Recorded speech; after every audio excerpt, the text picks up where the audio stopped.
Я продукт того времени, когда, в общем-то, татарский язык и не преподавался в школе, и мы занимались и, скажем так, историей родного края, наверное, скорее больше от родителей, от своих предков, такую вот трепетную любовь, не столько, может быть, через школьные образовательные программы.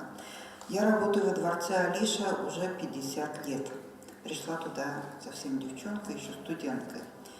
И все вот эти годы занимаюсь, скажем так, патриотическим воспитанием. И патриотическое воспитание без любви родного края, такая тривиальная истина, она, тем не менее, невозможна. А для того, чтобы это делать, нужны какие-то такие, вот на мой взгляд, очень тонкие инструменты. Не лозунги, не какие-то такие ура-патриотические мероприятия, а такая бережная, скрупулезная работа с детьми на эмоциональном уровне. Потому что мы можем издавать какие-то директивы, какие-то издавать вещи такие декларативные. Но дети, каждый сам по себе, особенно те, которые приходят к нам во дворец детского творчества имени Абдуллы Алиша, они приходят по желанию. В школе все обучи. Они пришли, какие есть, такие есть. Кто-то хочет заниматься, кто-то не хочет. И тем не менее есть определенная программа, план, есть образовательный процесс, есть воспитательный процесс. К нам дети идут исключительно те, кому это интересно. И, естественно, вот эти вот какие-то вещи, предлагая школьникам нашего города и, собственно, республики, поскольку мы с республикой работаем, мы находим те узловые, может быть, моменты, которые могут зацепить душу ребенка и помочь ему войти в глубину вот этого процесса воспитательного, не говорю образовательного, нас сейчас называют учреждение дополнительного образования, я категорически против. Образование в школе детям хватает выше крыши. Понимаете, их заставляют приходить в школу, отсиживать, а потом их образовывают, продолжают репетиторы ради успешной сдачи ЕГЭ, ВОК и прочее. К нам они приходят иногда просто вот, ну, скажем так, отогреться, поговорить, пообщаться. А вот наша задача педагогов, так сказать, дополнительное образование, вот в этом таком неформальном общении направить их туда, в то русло, которое, в общем-то, их обогатит и любовью к своей родной нации, к своей родной стране, и пониманию того, что нация сама, изолированная сама по себе, она тоже много что потеряет. И в связи с этим я хочу сказать о тех проектах, которые, в общем-то, у нас родились не сверху, не кто-то их нам приказал, дал, а то, что вместе с детьми мы создали. Это проект «Город сердца моего».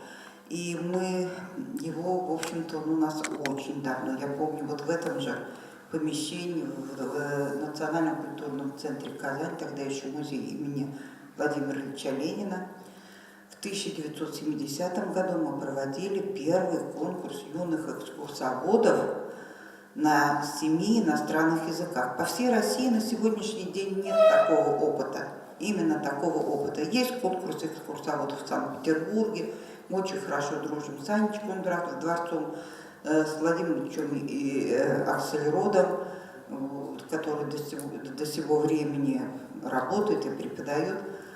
Очень многими вещами мы обмениваемся. То, что мы здесь в Казани делаем и предлагаем детям, этого не делают нигде.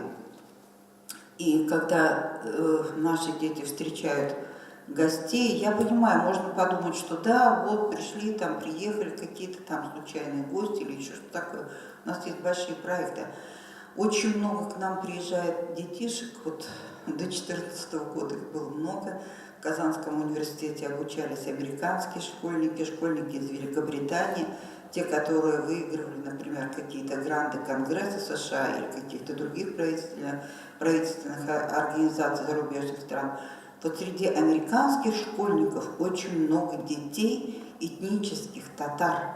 Те, которые оказались в той же самой Америке еще задолго до революции. То есть это потомки, они книги привезли потрясающе интересно именно о татарах, которые сохранили ту историю, которую мы потеряли в послереволюционное время, о тех событиях, которые там они помнят и хранят документы. Вот эти вот ребята, не зная совершенно ни русского, ни татарского языка, они приехали обучаться татарскому языку, вернее, русскому языку, и вот пришли к нам во дворец, мы им показали наши этнографические коллективы. У нас Сарнай во дворце работал, к сожалению, сейчас не работает. У нас работает Ак-Калфак, у нас работает русский фольклорный ансамбль. И когда вот через такие культурные какие-то события, культурные погружения в эту культуру, не как бы на сцене увидеть, а научиться играть на сарнае, научиться играть на домбре или на балалайке, они вот так же как-то припаиваются сердцем к нашему городу. Тема моего доклада – культурный дневник школьника. Роль проекта в приобщении к культурному наследию Республики Татарстан. У меня в руках культурный дневник школьника. Я думаю, что многие в Республике Татарстан знакомы с этим проектом, особенно те, кто работает в образовательной сфере начальной школы или же являются родителями. Этот проект ведется уже 5-й год в нашей республике, и начинается он с ежегодного послания президента Республики Татарстан Миниханова Руслана Нургалиевича «Будь в культурной команде». Обращается к детям республики наш президент. И, по сути, за 5 лет ведения этого проекта уже у нас как бы сформировалась большая культурная команда. Я бы сказала, даже коллективный разум в этой сфере. Дневник этот раздается ежегодно, каждый год на уроках культуры в школах, в образовательных учреждениях. И ведется этот проект в соответствии с приказом Министерства культуры Республики Татарстан. Существует положение, по которому ведется. Там прописана, конечно же, цель проекта – это содействие формированию фундаментальных культурных ценностей и духовному обогащению подрастающего поколения. Любой проект, конечно, рождается из идеи. Хорошо, что такая идея пришла, и люди поставили цели, которые хотели увидеть в процессе реализации этого проекта. Итоги пятилетки по реализации проекта «Культурный дневник школьника» можно увидеть в статистике и цифрах, которые приведены на сайте Министерства культуры Республики Татарстан. Это то, что какой охват учащихся произошел. В первый год раздавался культурный дневник только в первых классах, назывался он «Культурный дневник первоклассника». Ввиду того, что был положительный опыт уже ведения проекта, этот проект распространился уже и на другие классы начальной школы. И в 2017-2018 учебном году прошедшем в проекте приняли учащиеся в количестве более 179 тысяч человек. По статистике более 3 раза посетили учреждения культуры каждый учащийся. И еще был создан интересный такой массовый ресурс воспитания с элементами социальной сети «Культурный дневник школьника». Это своеобразный портал, где дети делятся впечатлениями. Там зарегистрировано было более 74 тысяч пользователей. Эффект от ведения этого проекта путем сухих цифр посчитать сложно, и поэтому хотелось бы проанализировать его результативность и даже сказать успешность, исходя из своего опыта участия в проекте. Культурный дневник школьника, я его буду называть уважительный дневник, стартовал в год культуры России, и за 4 года почти полный цикл начальной школы у дневника появились его преданные друзья и даже поклонники. И сложилась целая культурная команда. Какие же причины успеха? Первое. Дневник раздается в рамках реализации культурно-образовательного проекта республиканского значения, и раздается он безвозмездно и носит не обязательный, а добровольный характер. Во-вторых, каждый год оформление дневника совершенно разное. Большое преимущество этого проекта в том, что там используется билингвинальный метод, то есть дневник ведется на 2 языках. Одна его часть, она на татарском языке, с одной стороны, и другая идет на русском языке. Полностью дублируется информация для учеников. Черепанов Михаил Валерьевич, город Казань, заведующий музеем-мемориалом Великой Отечественной войны в Казанском Кремле.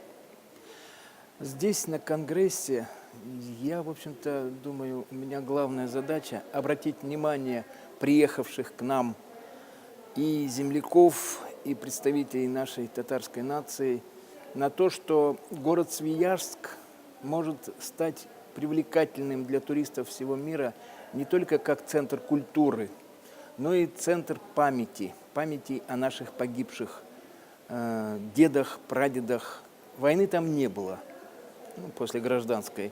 Но самое печальное, что когда мы делали книгу жертв политических репрессий, оказалось, что около 3500 советских граждан, далеко не уголовников, а осужденных по политическим статьям, буквально умерло от голода, начиная с 1939 по 50-е годы, здесь, на этом острове, в печально известной исправительно-трудовой колонии номер 5.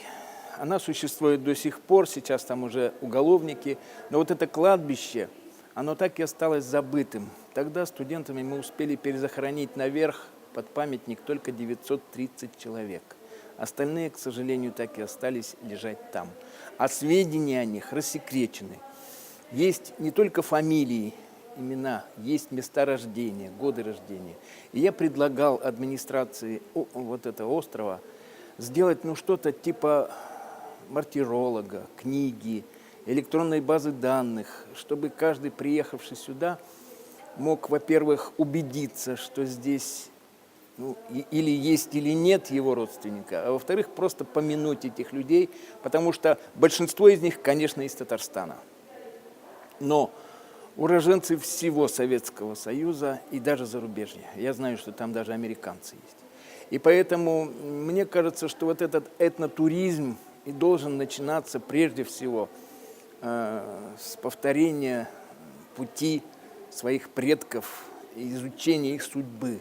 Когда бы это ни было, в средние века, во времена гражданской войны, в 30-е годы, в годы Великой Отечественной, вот этот марш памяти, в который ходят дети, должен иметь содержание именно судьбы там должны быть наших предков всех времен и, в общем-то, особенно новейшей истории нашей страны.